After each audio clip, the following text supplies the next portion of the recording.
আপনি যদি জানেন না যে আপনি কিভাবে গোসল করতে হয়, ফরজ গোসলটা কিভাবে করতে হয়, তাহলে কিন্তু এটা মুশকিলা কাবীরা।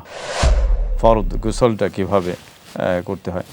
দেখেন, আমি বলব অবশ্যই এটা ডক্টর আব্দুল সালাম আজাদি বলবেন, কিন্তু আমি আপনাদেরকে অনুরোধ করব, যেহেতু ফরজ গোসল এটা হচ্ছে ইবাদতের সাথে সংশ্লিষ্ট, এবং আপনার যদি জানাবার অবস্থা আপনার থাকে, গোসল যদি আপনার ফরজ হয়ে যায় এবং আপনি যদি জানেন না যে আপনি কিভাবে গোসল করতে হয়, ফরজ গোসলটা কিভাবে করতে হয়, তাহলে কিন্তু এটা মুশকিলা কাবীরা, ইউ আর লস্ট। এটা কিন্তু অনেক বড় গুনাহ হয়ে যাবে যদি আপনি গোসলটা যথাযথভাবে না করে যদি আপনি সালাত আদায় করতে যান।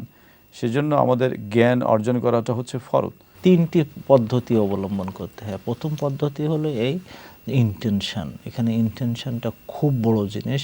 আপনি গোসল করতে যাচ্ছেন, কেন যাচ্ছেন অনেকের মনে থাকে না, কিন্তু ফরজ গোসলের জন্য ইন্টেনশন কিন্তু খুবই বড় জিনিস। ইন্টেনশন করতে হবে যে আমি পবিত্র হতে যাচ্ছি। এটা আবার আরবিতে নিয়াত করতে হয় না, মানে মনে বললে হলো যে আমি এখন ফরজ গোসল করতে যাচ্ছি। দ্বিতীয়ত হলো যে এর কিছু সুন্নাহ বিষয় আছে, যেমন উজু করার মধ্যে বেশ কয়েকটা বিষয় আছে যেগুলো একটু এমফেসাইজ করা হয়। যেমন হলো নাকে পানি দেওয়া এবং গড়গড়া করা, এই দুটো হলো গোসলের খুবই গুরুত্বপূর্ণ বিষয়।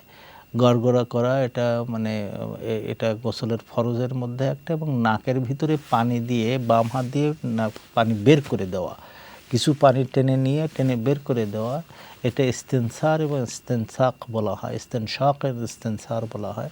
এই দুটো খুবই গুরুত্বপূর্ণ বিষয়।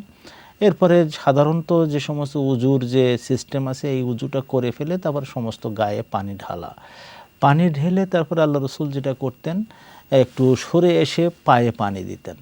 এই সিস্টেমে ফরজ গোসল করতে হয় এবং ওইটাই ভালো। যেহেতু উজু আগে করা হয়, অনেকের আমাদের দেখে বলে যে গোসল করার পরে আবার উজু করতে হয়, এটা কিন্তু ঠিক নয়।